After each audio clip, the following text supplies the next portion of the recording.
मृत्यु के बाद क्या होता है? मृत्यु के बाद आत्मा का क्या होता है? जब एक बच्चे ने यमराज से ये सवाल पूछा, तो जो उसका जवाब आया, वो आपकी सोच बदल देगा। नमस्कार दोस्तों, आज बात करते हैं कठ उपनिषद की। कठ उपनिषद यजुर्वेद से लिया गया है, जिसमें 2 अध्याय हैं और हर अध्याय में 3 सेक्शंस हैं, जिनको वल्ली कहते हैं। तो ये कहानी है एक ऋषि की वातश्रवस, जिन्होंने एक यज्ञ किया स्वर्ग में जाने के लिए। लेकिन जब वो यज्ञ कर रहे थे तो उन्होंने जो दान दिया उसमें ब्राह्मणों को बूढ़ी गाय दान दी। ये देखकर उनका जो बच्चा था उसका नाम था नचिकेता। उसने देखा तो उसने अपने पापा से कहा कि आप ये जो बूढ़ी गाय ने दान दे रहे हो ये तो इनके किसी काम की नहीं है।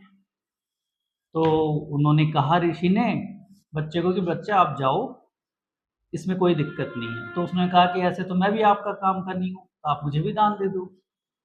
तो इस बात पे वारशवस नाराज हुए और उन्होंने कहा जा, मैंने तुझे यमराज को दान दिया। तो फिर नचिकेता यमराज की तरफ चल दिए।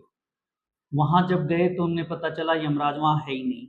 तो 3 दिन तक भूखे प्यासे यमराज का वेट करते रहे। जब यमराज वहां आए और उन्हें पता चला कि ये बच्चा 3 दिन से भूखा प्यासा मेरे यहाँ बैठा हुआ है, तो उन्होंने उससे 3 वर मांगने को कहा। तो पहला वर उन्होंने कहा कि जब मैं यहाँ से जाऊं तो मेरे पिताजी का क्रोध शांत हो जाए। दूसरा, मुझे यज्ञ की विधि बताओ जिससे स्वर्ग प्राप्ति हो सके। और तीसरा, मुझे बताओ कि मरने के बाद आत्मा का क्या होता है। यह सुनकर यमराज ने कहा पहले 2 वर तो उन्होंने हाँ कर दिए और तीसरे के लिए कहा कि तुम चाहे राजपाट मांग लो, चाहे लंबी आयु मांग लो, सब सुख सुविधाएं मांग लो, लेकिन ये सवाल मत पूछो।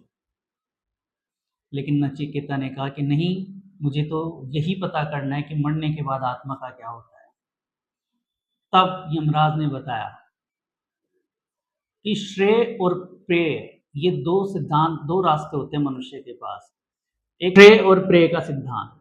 श्रेय का सिद्धांत दीर्घकालिक होता है लेकिन सही होता है, और जो प्रेय का सिद्धांत होता है वो छोटा रास्ता होता है और तुरंत आनंद देने वाला होता है। लेकिन नचिकेता ने सत्य का रास्ता चुना, श्रेय का रास्ता चुना, इसलिए वह ज्ञान के योग्य बना।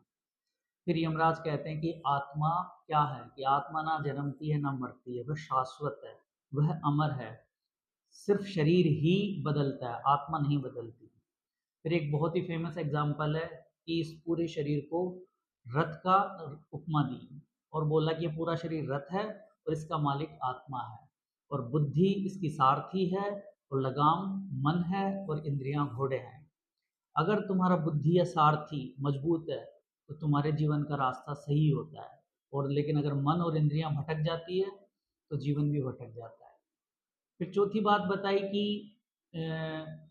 आत्मज्ञान क्या होता है, कि आत्मा का ज्ञान होना, आत्मा का सिर्फ अनुभव किया जा सकता है और उसी को आत्मज्ञान कहते हैं। इसके लिए किसी पढ़ाई लिखाई की जरूरत नहीं होती, लेकिन इसके लिए मन नियंत्रित रहे, इंद्रियां संयमित रहे और गुरु का मार्गदर्शन की जरूरत होती है। फिर बताया कि मोक्ष क्या है। जब आत्मा का अनुभव हो जाता है तो मनुष्य की सारी इच्छाएं बिल्कुल छूट जाती है और उसी को मोक्ष कहा जाता है। उसके बाद ना तो कोई जन्म होता है ना उसकी मृत्यु होती है। शरीर की हो सकती है लेकिन वो मुक्त हो जाता है। इस तरीके से कठ उपनिषद में नचिकेता को ये सारा ज्ञान देकर उसको वापस अपने पिता के पास भेज देता है।